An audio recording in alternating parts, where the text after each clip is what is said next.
So on behalf of the IGF Secretariat and the IGF 2021 processes, I wish to welcome you to this capacity development workshop, one of the workshops in a series of workshops we are doing in cooperation with the national, regional, and youth IGFs. My name is Anja Gengo, and I work at the IGF Secretariat. With me today, we have Ms. Kathryn Sforcina, one of the experts on environment. Maybe best to introduce Kathryn like that, but I'll give her a floor shortly to tell us more details since she is carrying multiple hats. With us today, it's also, I believe, on a listening mode, the head of the IGF Secretariat, Mr. Chengetamasango. Marlene is also with us, my dear colleague from the IGF Secretariat, who's going to help us also to capture the main points from this workshop. And Ms. Flurina Wasepi should be joining very soon. Oh, I see Flurina is with us. She is also my colleague from the IGF Secretariat, working on a project called the Policy Network on Environment, which we will address very shortly. So before I give floor to my dear colleagues to introduce themselves, I first of all would like to thank the Asia Pacific Regional IGF for their cooperation and for agreeing to deliver this workshop in cooperation with the IGF Secretariat. The aim of this workshop is to firstly connect more closer with stakeholders of your beautiful region, but also to all together exchange views on what the environmental policy is about and how it intersects with digitalization, with digital policy, and with that, what it is, its placement in the IGF 2021 processes. So I will be in the next 60 minutes sort of facilitating this workshop and conducting its start by just introducing the IGF 2021 processes and ways of your engagement in our preparations for the 16th annual IGF, which will be hosted by the government of Poland in Katowice from 6th to 10th of December. So that will be a very short introduction, but the core of this workshop will be really on substantive matters, as I said, on environmental policy and how the global issues related to that matter fit the IGF 2021 processes, as I said, and I'm very happy to have Kathryn with me as well as Flurina and Marlene. So without further ado, before I open with a short remarks about what the IGF 2021 is about, I would like just to give quickly floor to Kathryn to introduce herself, because you will be hearing more from Kathryn later on what's basically the subject of her expertise. So Kathryn, please, if you could introduce yourself.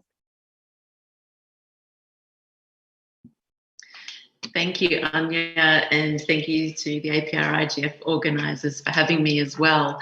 I have a very background, as Anja so rightly put, but in my present capacities, I am supporting the IGF Secretariat as a co-chair for the P&E Multistakeholder Working Group that you'll also hear more about from Anja and Flurina as well. In a professional capacity, I am the global head of strategy for an AI company called IGF that are focusing on how they utilise social listening as well as other forms of NLP technologies to support sustainable outcomes and ESG frameworks within enterprise organisations. And I'm also on the board of FarmBot, a company that's focusing on remote sensor technologies and satellite imagery technologies to support sustainable outcomes for farming globally, as well as the Australasian Circular Textiles Association too. And that's quite, I think, relevant to today's topic as well, because we are dealing with a lot of governance and policy frameworks around the circular economy for the textile industry in that role too. And lastly, I'm also currently writing a book on digitalising sustainability with David Jensen from UNEP, due to be released through Routledge at the end of this year, which might give you an idea as to why environment is up on the list for me professionally and personally. Well, thank you so much, Kathryn. As I said, multiply hats, and so it was interesting to hear about Kathryn's background. So we'll be hearing later from Kathryn about what's the subject of our meeting, and I'm sure it will be an interesting discussion. I wish to just quickly give the floor also to Flurina and Marlene for a quick hi before they later enter into a discussion. Should I start, Marlene?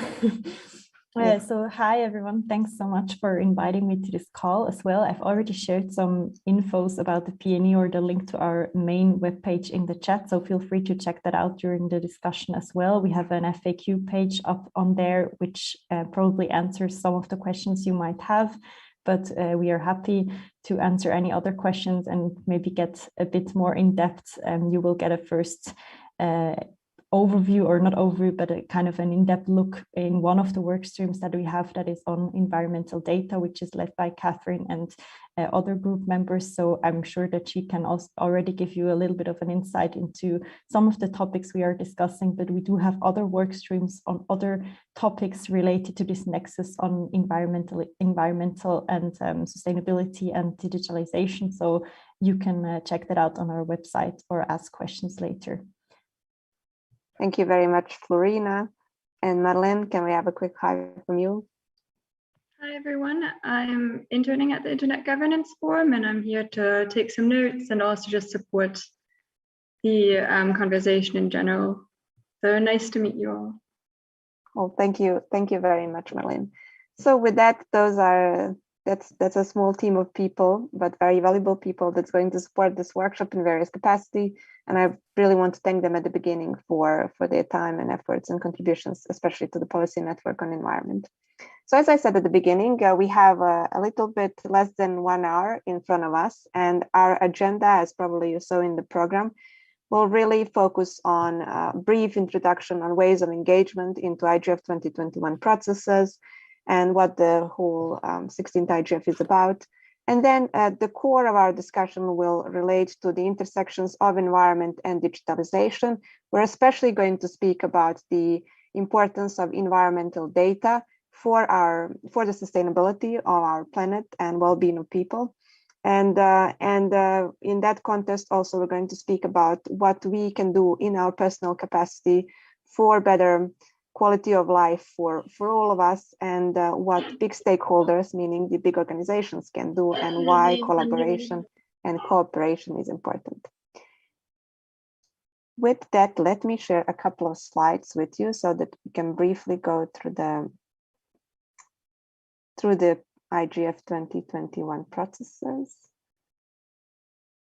Okay, so you should be able to see some of my slides. You will flag to me if there are some issues. But so I'm not going to go into details about what the concept of the IGF is, as I trust that you will ask me if that's something that I should explain. But basically what the APrIGF is doing for the AP region is what the IGF is doing for the global population, as you know, as the forum convened by the Secretary General in 2006. And this year marks the 16th annual meeting of the IGF, with that its process. It's going to be an interesting year, especially because we are continue to be challenged by the COVID-19 pandemic that, as I said, challenges the IGF process as well, especially the way its format will be delivered this year. So this year we are aiming to have a hybrid annual IGF meeting, which will be hosted, as I said at the beginning, by the government of Poland in Katowice from 6th to 10th of December. And while warming up for Katowice, which could be, by the way, cold, it's a Polish winter, the preparatory process is actually very exciting because it contains a couple of interesting activities. And one of those activities is basically this workshop as well. But the idea is that we enter the IGF in Katowice already prepared and well aware about its substantive focus. And its substantive focus focuses on 6 issue areas. Basically, we will have more than 200 sessions with a couple of hundreds of stakeholders involved in organization of those sessions, focused on economic and social inclusion and human rights, to universal access and meaningful connectivity, emerging regulation, environmental sustainability and climate change, inclusive internet governance ecosystem, all the way to matters related to trust, security, and stability. All those issues are associated with their narratives, with a set of policy questions. And what's important is that this preparatory phase, which is underway, welcomes your engagement into discussing those narratives and letting us know whether, especially your cities, your places where you live, your countries, your communities really fit well within those narratives, or there's something missing that we could complete all the way until December. So I do encourage you to visit the IGF website, to visit the schedule of the preparatory phase, and understand better which are those particular activities which you can join all the way until December. It's also a very good, I think, opportunity for just networking and meeting experts from different parts of the world and your peers. And that's something that long-term stays with us and helps to build cooperation and collaboration. In addition to those activities what I mentioned, the IGF also features a very rich intersessional work. So if you are, for example, especially interested in cybersecurity matters or matters related to digital rights and gender, then I do encourage you to visit the IGF website and connect with our best practice forums. They are, as I said, a very good opportunity to engage into live discussions about what these topics are really about, what's relevant for the momentum, and to meet really networks of people from all disciplines, all regions, and to build your own relationships through that work. In addition to best practice forums, we do have policy networks, and they are focused on environment and also meaningful access. I'm going to spend a little bit more time on the policy network on environment, just because of our focus today and what Kathryn and Flurina rightfully said. But for now, I think what's important for you is that the policy networks are very similar essentially to the concept of best practice forums, with I think one major difference, which relates to the scope, because the best practice forums, they really focus on best practices, as the name says, while the policy networks are much wider and they really look at everything from what's the issue to what's the status quo, what are the good practices, but also not so good practices to follow, how can we fix the issues, and what we need to do collectively and individually to do so long-term and short-term. And they are also facilitated in a completely open bottom-up manner by multi-stakeholder working group of experts. And those are interesting compositions of very senior experts which have different backgrounds, which is very important for both of these very broad topics. And then I do encourage you also to join our dynamic coalitions, which are issue-focused multi-stakeholder groups. They work throughout the year. They're not very dependent on the yearly process, such as best practice forums and policy networks. But some of the dynamic coalitions really exist almost as long as the IGF exists. And you can find there a range of issues depending on what's your interest, from child online safety to status of digital economy in small island developing states, to internet rights and principles, media and journalism, and so on. So quite interesting, very diversified. And then, of course, we, as the global forum that's discussing the internet governance pertaining issues and global digital policy, are very much connected to the local levels, because if there's one thing that we realized in all these years is that internet governance is a very broad, nuanced set of issues, and it belongs to the local levels. So if you don't have a strong local level, it's most surely that you can't have a strong global ecosystem. And so with that understanding, our cooperation with the national and regional and youth IGFs is essential, such as the Asia Pacific Regional IGF or the Youth Asia Pacific Regional IGF, just because it's so precious for us to receive inputs that are directly coming from multi-stakeholder levels of countries and regions. And that helps the IGF to build a comprehensive global agenda, which is relevant to all parts of the world. And so currently there are 137 NRIs which are recognized, and the IGF Secretariat, as well as the entire process, is cooperating very closely with the NRIs through a set of activities.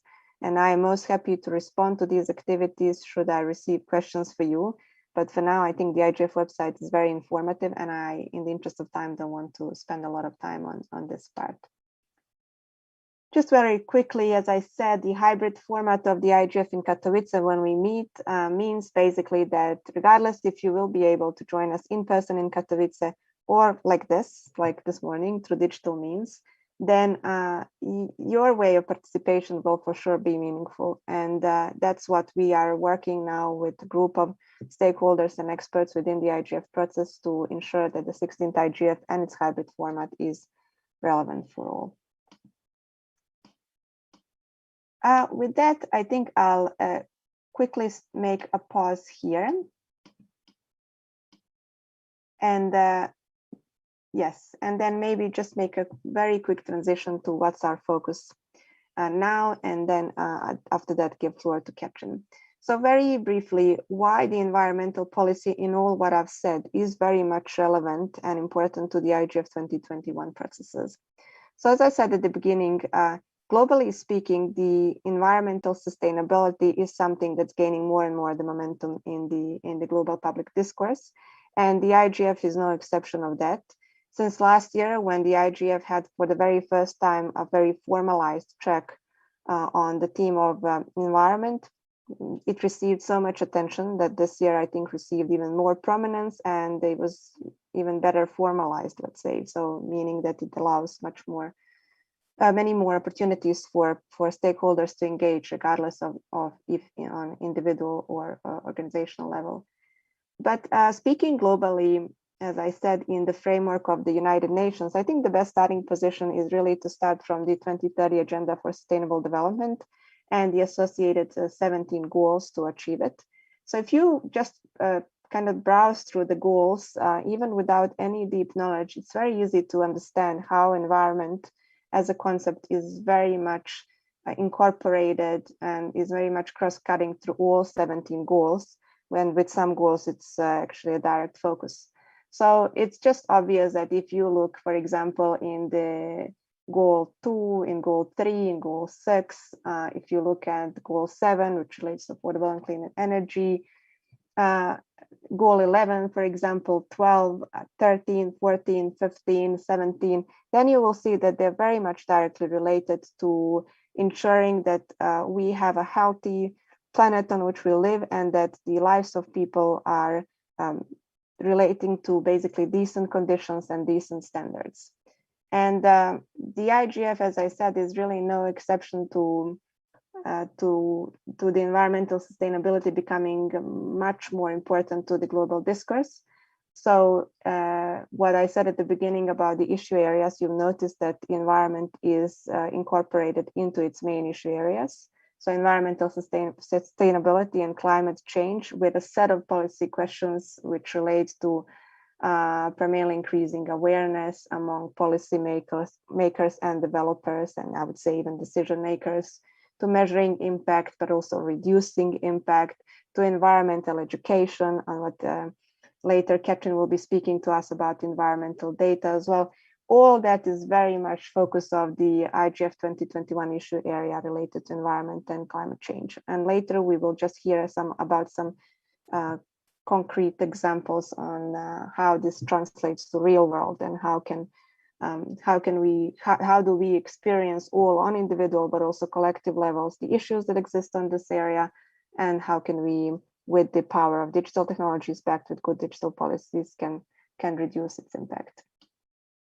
In addition to the issue area, as Flurina mentioned at also beginning, and Kathryn, she is the co-chairing the IGF 2021 Policy Network on Environment.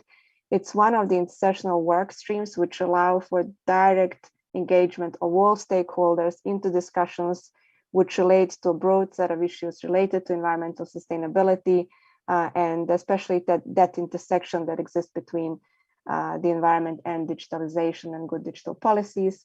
So in that sense, especially what the PNE with a group of its experts is focusing relates to environmental data, and we will be spending some time on discussing this very interesting concept of it, to the supply chain transparency and circularity, all the way to food, water, and energy security, and a range of cross-cutting issues through all these areas, including, for example, the climate change, which is also very much relevant to all of us.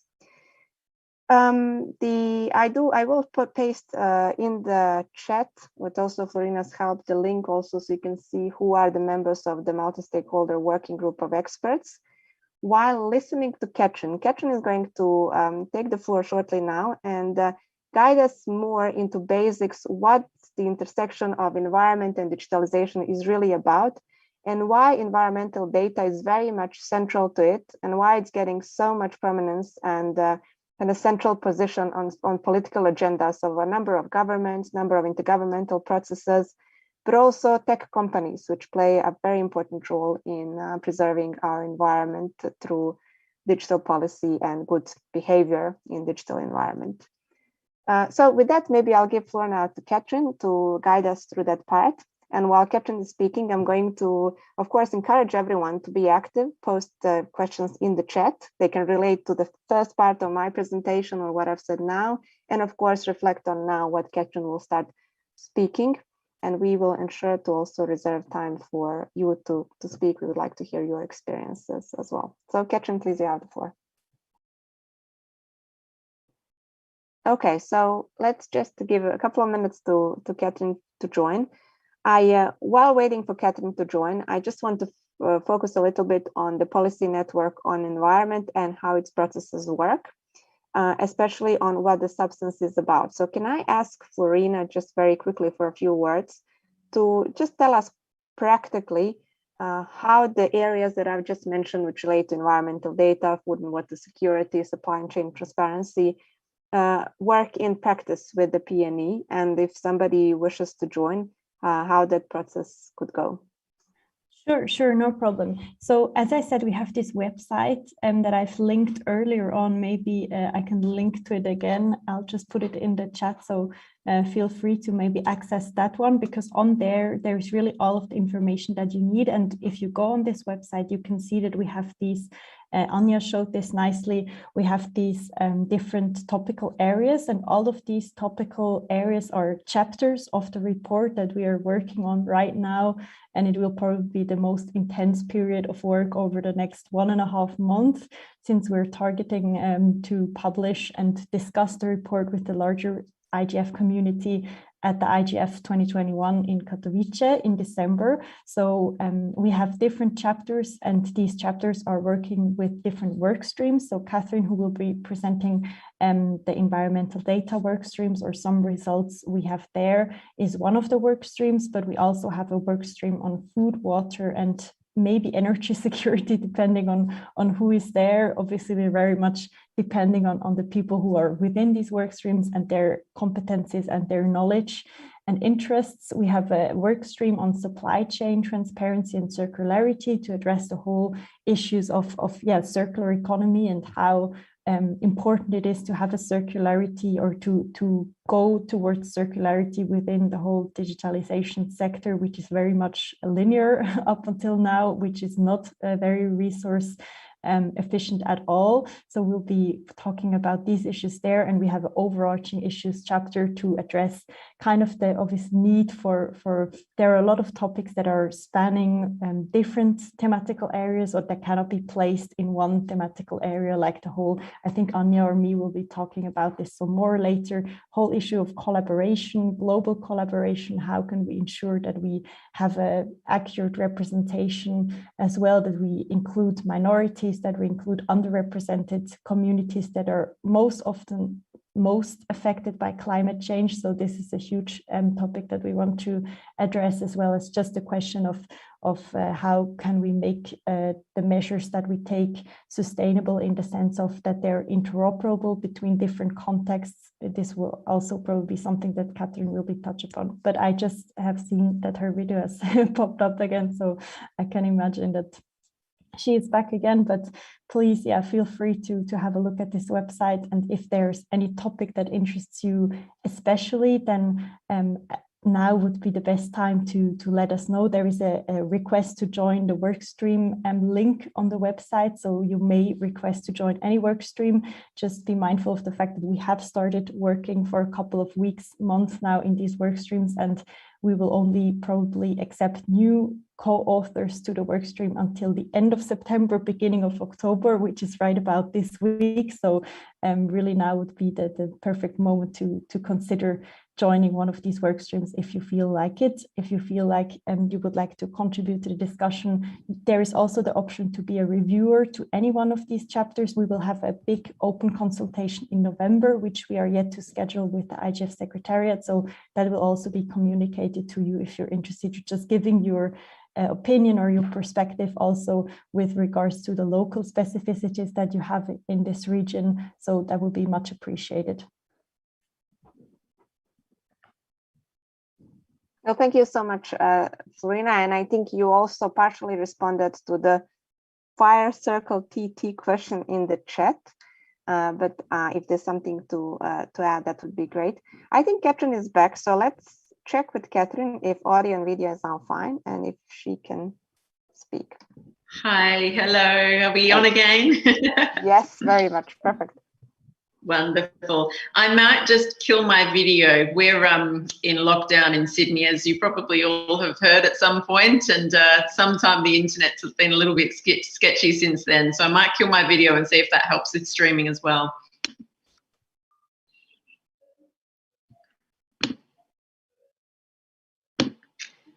And apologies again, everyone. Hopefully we are back on track and you can hear me as well.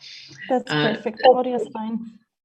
Excellent. So let's try that again. So where we left off was in me talking you through understanding the role of environmental data as it relates to internet governance. And to really get into this, I think the first place that we need to go is in asking ourselves one question: what does data have to do with the environment? And the short answer to that question, in my opinion, is that it has absolutely everything to do with it. But as I still have a few more minutes allocated to my presentation, I will attempt to give you a slightly longer explanation than that and start speaking through with respect from a lens of the impacts of climate change and how that, among many other global challenges, has meant that the world we now navigate is becoming increasingly complex and ambiguous.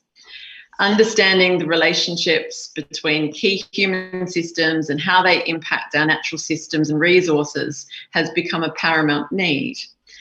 To achieve this need, this outcome, we rely very much so on data and lots of it.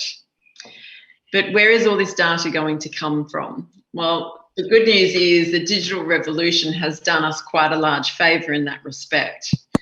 And as many of you know, since the digital revolution began, we've seen digital technologies permeate pretty much every aspect of our individual lives, as well as all the human operating systems that support our economy and social systems in the developed world.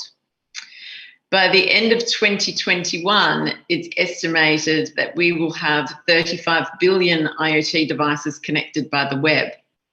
By 2025, it is estimated to grow to 75 billion. Take satellites as a single example. There are now over 5,000 satellites orbiting the Earth, offering a range of imagery and related analysis. And that number is soon to be well and truly surpassed by the planned SpaceX mega constellation of 12,000 Starlink satellites set to be tasked with delivering mass high-speed internet to the planet. Today, there are an average of 4 devices in existence for every person on the planet, creating more than 50 billion points of connectivity. And that number is forecast to grow to an average of 17 devices per person and a staggering 12 trillion connectivity points in the next 5 years. So now that humanity has this newfound capacity to engage at this level of connectivity, our evolution from the Internet of Things to what is now being referred to as the Internet of Everything is all but certain. It's quite astonishing to me that to consider that in our lifetime, we'll bear witness to a level of connectedness that will see this global network of devices exponentially expand before our very eyes. This level of connectedness will digitally index, monitor and measure our natural resources and natural systems, every aspect of our environment, much of our physical infrastructure, and also, whether we like it or not, almost every aspect of our lives. But for what purpose do all these points of connectivity exist? Well, the natural byproduct of having so many measurement instruments and points of connectivity at our disposal is the staggering amount of data that's now being generated. And this is obviously the point of topic for us today. By 2025, humanity is predicted to produce around 175 zettabytes of data per year. To give you an understanding, 1 zettabyte is the equivalent of 1 billion terabytes. If this data were converted into DVDs and lined up end to end, they would circle the Earth 222 times, or be equivalent to 23 trips to the moon. That's how much data we'll be producing every year by 2025. This is why data has everything to do with the environment. The digital revolution has also created a number of technologies that can help us make sense of this prolific amount of data now at our disposal too. This enables us to establish feedback loops to help us make more informed decisions, adopt more sustainable behaviours, create incentive structures built on metrics that both support our economy and our planet, as well as catalyse the diffusion of sustainability solutions at speed and scale. We can also measure and monitor the impact the human species continues to make on our planet, as well as track and trace the progress of the solutions we put in place to now urgently mitigate these impacts. So, what are some examples of environmental data being used to help the planet? Understanding the core use and benefits of data can help us create frameworks that support sustainable outcomes for our people and planet. Frameworks like the World Bank's citizen-centric digital capability framework are designed to address the capabilities, enablers and structures required to support citizen-based outcomes, many of which that are now focused on sustainable outcomes. You'll note in their framework overview that I've copied to the slide that circled in red, the World Bank have identified data and algorithms as a core enabler in this framework.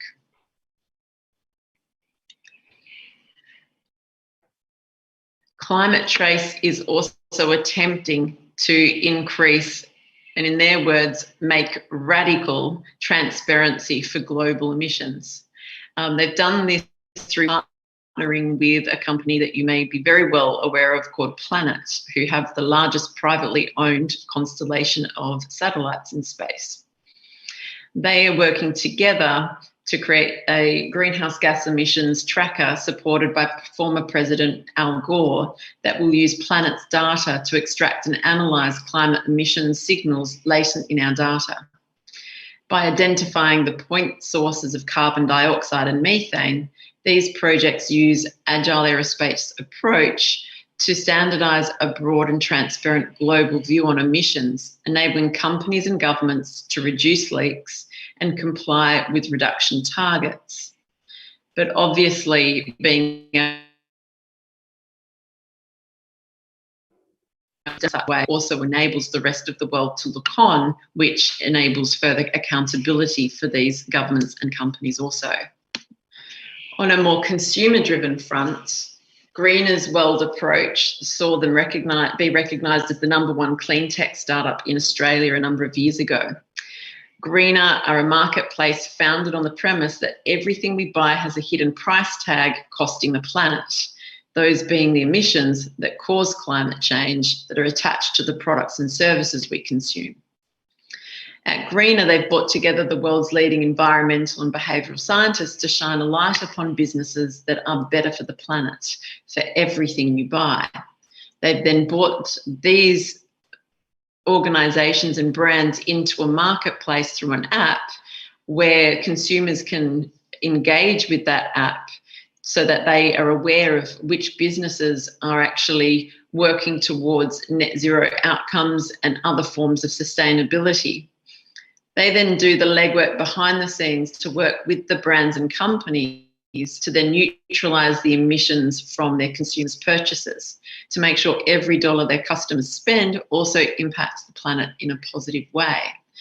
And whilst these are just a small amount of examples of how environmental data can make a positive and significant difference, it's only the start when humans and their innovative and creative mindsets are put to play.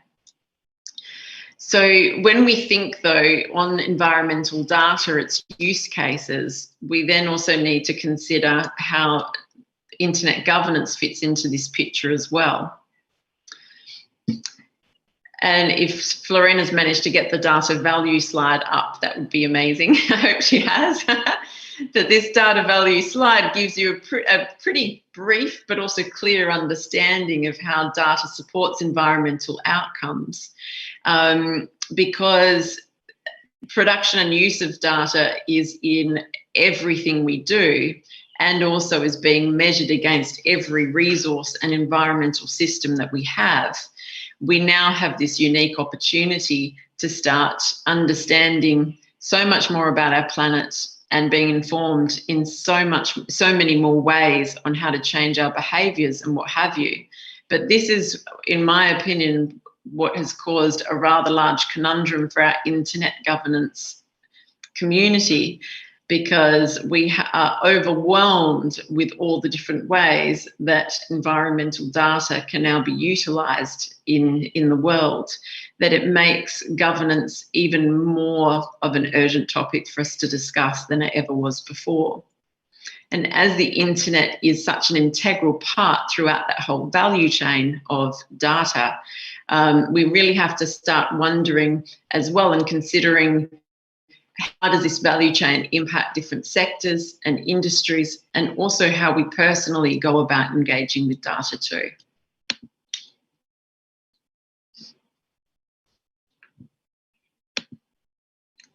So some policy considerations when we think on internet governance. Some of the key areas that come to mind and that we're certainly working through and discussing in the Policy Network for Environment in the Environmental Data Workstream, considering the ramifications across different sectors, industries and use cases for the collection of data. And when we speak into the collection of data, one of the key areas that's desperately requiring policy considerations is how we ensure the provenance and accuracy of data.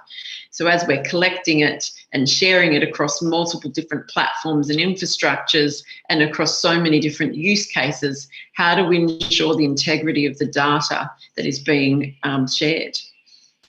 Also, we need to consider the use of environmental data.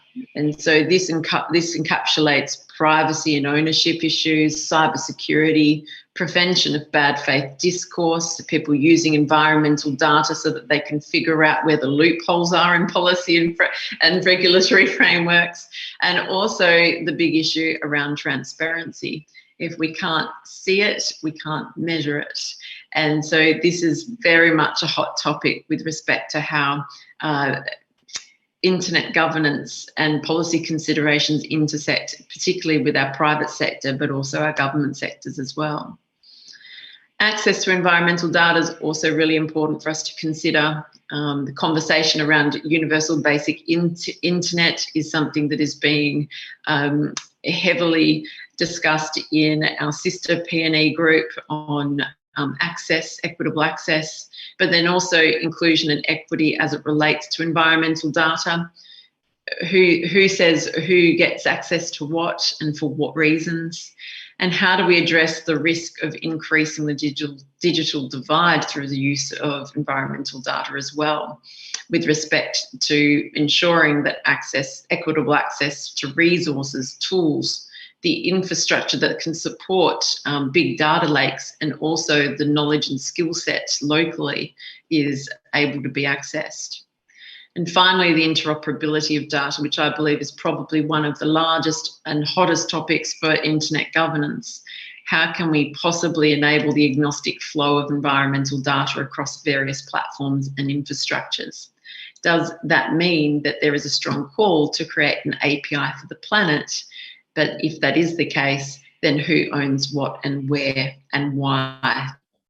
And so with that in mind, I felt like that might be a really great point for us to go back to Anja and Flurina and open up questions to the floor, because as you can see, there are far more questions that come to mind when we actually explore the intersection of environmental and data and internet governance than we have answers for at this point in time too. So thank you very much for for allowing me to present to you, and over to you, Anja. Thank you so much, Kathryn. This was a really excellent presentation and a very interesting learning time for all of us, I'm sure. There's one interesting question from Winston in the chat, and I wonder if Winston would like to take the floor to actually ask this question verbally. If not, I'm happy to read it out and then ask maybe Kathryn to help us to respond to it. But yes, Winston, please, if you would like to take the floor, you have the floor. I'll just give you a few seconds. Yeah, thank you. I was just wondering, this is a question that I raised at the World Summit on the Information Society way back in 2003. Digital preservation of digital data. Is this a concern? I think it should be a concern, because if we do not preserve the essential data on which all our scientific decisions are based, then all our efforts are wasted. But we can't store everything. And the cost of generating enough electricity to run enough servers to store every bit and byte of data that is preserved is just absolutely beyond human capacity. So who decides? There have to be criteria for deciding whose data, of which sectors, of which countries, of which organizations is the more important, and which is preserved and which can be disposed of in, after a certain period of time. This seems to me a big question for the United Nations, or the Nations United, because storage of data implies access, and then you have to have systems for access, and then you get equity questions as well. Sorry, I have more questions than answers also. I'd be interested to hear your answers. I think you raise a very valid point. As you were speaking, this image of Noah's Ark came to mind. You're asking the Noah's Ark question of the internet, I think, with respect to what do we save and why and how. I think it is a really, really interesting topic, and underlies more reason why we need to be more proactive in pursuing internet governance related topics, because this is, in my opinion, something that I feel UN frameworks like the IGF have a beautiful opportunity of being that neutral platform to enable the conversations to occur for us to arrive at different outcomes here, because the issue of privacy and ownership is a massive one to catalyze global collective action or collaboration on these kinds of topics. Some hard choices are really going to need to be made, in particular with the preservation of data. I don't have much of an answer to give you, I'm sorry, on that one. Someone has, Chris Buttridge, I believe, has just something in the chat that the UK parliamentarians have recently broached this topic as well. But this topic that you've raised is one of many that I think we need to really focus some urgent and concerted attention on, for sure, because like you say, we could have all the green solutions in the world. We could have the best infrastructure for green ICTs ever, but our global growth of population and our prolific use of the internet is creating so much data that at some point we have to pull the plug and empty some of the bathwater, don't we? So I think you raise an amazing point. Thank you both to Winston for a very good question. I think Winston knew when he was asking this very important question that we will not be able to give, unfortunately, still a concrete response, just because it's an ongoing debate and discussion within the IGF sector really for years. I can maybe use this momentum. It's a good opportunity for me to say that data obviously will be featuring the IGF 2021 discussions very prominently through a couple of its issue areas. And what the IGF will try this year, which I think is one of the major challenges, and Winston pointed out that well, we'll try to translate that into concrete set of possible follow-up for the decision makers to maybe finally make some harmonized decisions among the member states, but also among the multi-stakeholder communities, because it's not just the governments who play a very important role here, but it's also especially the private sector, and also the academic and research communities have a strong say here, as well as the technical community. So it's a very much relevant question, and I hope that we can continue discussing this when we see each other online or in person in Katowice for the IGF 2021. Chris made a very good point with referencing the dialogue that took place between Windsurf and the parliamentarians, and I want to put the emphasis on the word parliamentarians. For the IGF 2021, having the legislators is very important, and we are actually investing quite a lot of resources to gather legislators from all parts of the world to discuss, among other matters, also the issue of data ownership, and data localization as well. So we are hoping to have some very fruitful discussions, which may then lead to a possible change after the December meeting. But with that, I just want to see if anyone else would like to take the floor on this very important question, or perhaps Winston has a follow-up before we move further.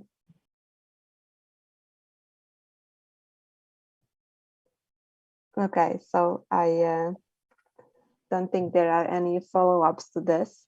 So the floor is still open. I want to invite more comments. Feedback as well would be very helpful, because what we aim is that from this discussion, take the action points. So what kind of received most interest to this community, and bring it to the IGF 2021 discussions, and hopefully have some of its sessions, perhaps even the main sessions, focused on particular policy questions which we see are of importance to the Asia Pacific IGF, such as this point, obviously, which received a lot of attention also in the chat, which Winston raised initially.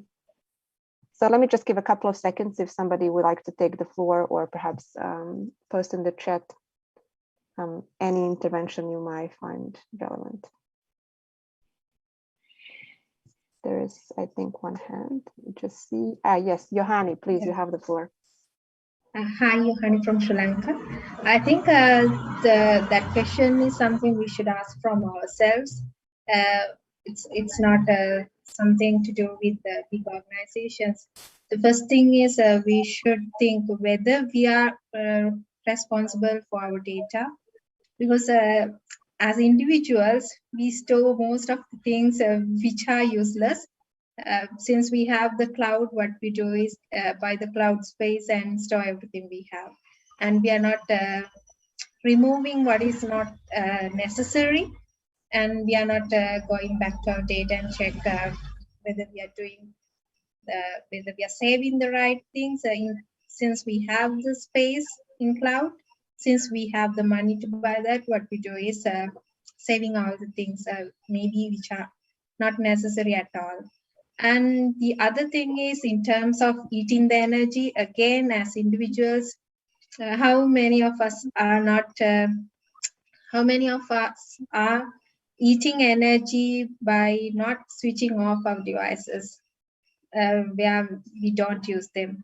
Usually what we do is we always switch them on and go away. Sometimes our devices are working 24/7. So I think in individual capacity, those are very little steps we can do to make a big difference in the world. Thank you. Yes, Johanni, well, thank you so much. What we said at the beginning, you raised such an important point here, is that all of us individually do have responsibilities and do hold really a power in our hands to make a change, such as, for example, turning off and on devices, what you mentioned, which many are not doing. And it's always a good question to ask ourselves, and with that raise the self-awareness. So thank you so much for raising that. Following up Johannes, it's a good question. How many of you turn on or keep on or off your computer devices? Always good to share your experiences in the chat or take the floor. And of course, if you have any follow-up questions, now would be the time to ask them, because I think we are only left maybe 5 minutes until the end of this what I find very interesting workshop. Yes, Joyce is admitting. Thank you for being honest. That's really a major step forward. I'm guilty for only putting devices to sleep rather than shutting down daily. So let me then follow your honesty. I completely join you, and yes, guilty as charged. Yes, Johanni is confirming. So with that, I just want to raise for the end a very, I think, interesting question, and making a parallel with, for example, the climate change as very important section of the environment as a concept. So the question is that in the time to come, whether our acts that can help environmental sustainability in a broad way, such, for example, what Johanni mentioned, could become or could evolve from what now is a matter of our personal choice to something that can be legally put as binding on us. And one of the, as I said, one of the interesting concepts to look at is the climate change. So as you know, the climate change, you probably heard for a number of treaties, and I just want to share one slide with you. Yes, very briefly. The climate change, since it's taking such a strong toll of our communities, and you're witnessing basically the natural disasters which are caused by climate change, which is very much affected by the human factor, and we're seeing changes on daily basis.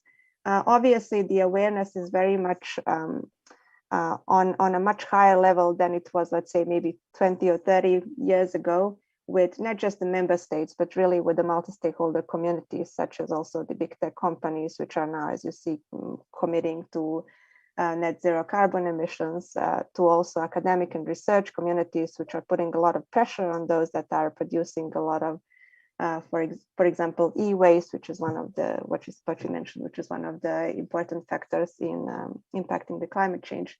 So if you look, for example, at the UN Framework Convention on Climate Change, which is quite a historic document, I would say, all the way to the Kyoto Protocol or the Paris agreements, those are all legally binding treaties, which are putting certain responsibilities on those that sign these treaties. And that means that basically our behavior is becoming not that much a matter of our choice as it's becoming a matter of our legal responsibility. And it depends on how the communities and our countries are going to implement this. You may not have a choice anymore to decide how are you going to dispose your waste, just that daily is piling up in your household. So that can be something that you will be told how to do so, and you will be obliged. Or, for example, it may not be a matter of your choice anymore to decide what type of a car you will buy, in terms of what fuel to use, in terms of how old your car can be, and so on. So there are countries already which are imposing those regulations, while there are also countries which are making an absolute, again, choice on this. And so that's the question, I think, for all of us to think about, whether also the way, how are we using our, for example, digital devices, how are we disposing our digital devices, will continue to be a matter of our choice, or will be a matter of an obligatory, let's say, order or law that's imposed on us. And it seems that there is a growing trend among the member states, but also among the multi-stakeholder communities, just also in terms of the awareness that these are the areas that should be regulated, because there is a result that's coming from these regulations, which is helping to preserve the environmental sustainability through, for example, the climate change. So that was the example that I wanted to quickly share with you, and I think important to discuss. Hopefully, within this workshop, we've at least triggered some of your interests. I'm sure that through Kathryn's presentation, since she really focused on interesting examples, we did, and that will prompt you perhaps to join our policy network on environment, which, as I said, really is focused on a broad range of issues and allows you to network with experts which are putting a lot of efforts of their time, first of all, and of their knowledge, to ensure that we bring different inputs on how to ensure that we preserve the further harmful effects on our environment. Because I think we have to conclude, so I will put my email as well in the chat, as well as the links, relevant links to the IGF 2021 streams, which are focused on environment, and invite you to join through those. Before ending the session and giving the final remarks to Kathryn and Flurina, I think Trang raised his hand, so I wish to just give quickly floor to Trang. Yes. Thank you, Anja. Sorry, yes. Okay, no problem. I have a question for Kathryn. Thanks a lot for the informative presentation. Now, I work in the field of education, and I try my best to learn everything from what you said and try to incorporate into educational projects for high school and secondary school students. Do you have any examples of best practices in Australia or elsewhere in the world where people try to educate these very complicated issues to children, to secondary and high school students? I think it's very important to, simplify and make these content relevant to children. Thank you. Yeah, really good question, and I agree. There's so much value to be educating our future generations so that hopefully they can do a better job than what we have as well. Look, there's a few examples that come to mind. I'm not sure whether you were aware of UNEP's Earth School that took place last year around World Environment Day in April last year. I believe if you go to YouTube, and you Google Earth School, you could still take your students through 30 days of challenges from, I believe it was 5 to 15 years of age was the target group. Whilst many of the topics are around sustainability and biodiversity, there are also a number that would fall into the category of environmental data as well. I worked on a couple of them, one being greening gaming, and another of the lessons that we worked on was also to do with satellite imagery. So they could be some really fun and interactive ways for them to get involved. I know Citizen Science also have a fantastic outreach program throughout the world, but particularly I know how active they are in Asia Pac, because I know one of their, Jess Oliver, she's one of our co-authors on the P&E paper at the moment. And she's always posting about all of the educational workshops that she's doing. So I think having a look into citizen science community and what they're offering in that respect would be really good. With respect to data and biodiversity, I know World Wildlife Fund have some different resources, as well as does the Wilson Centre, WILSON, in Washington, DC.